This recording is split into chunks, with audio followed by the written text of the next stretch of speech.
Previously on KLife. He's, in fact, the leader of the synagogue simply means that he belongs to a certain religion. Sorry for no. But I want you to know that at the state of being a ruler in the temple,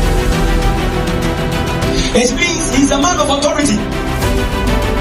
He's a man that rules a domain. He rules an area. He rules in a certain jurisdiction. Jairus was an honorable man. The guy may have 2 or 3 people that he looks, he control. People of God, if you look at the story very well, go to verse 21.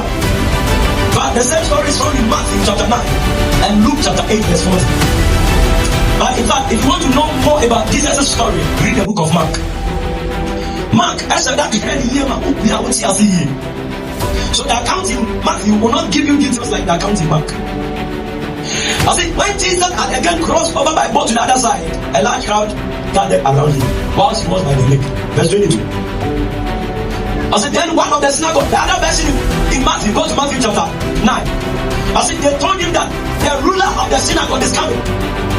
The ruler of the synagogue is coming.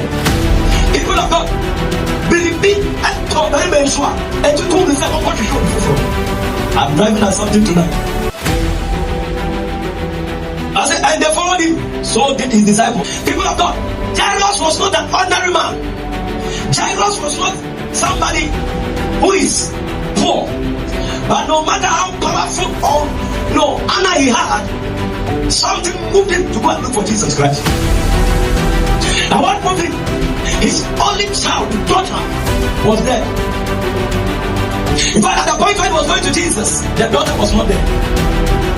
But I want you to know that he realized that his money could not save him or save the daughter. He realized that his honor, his connection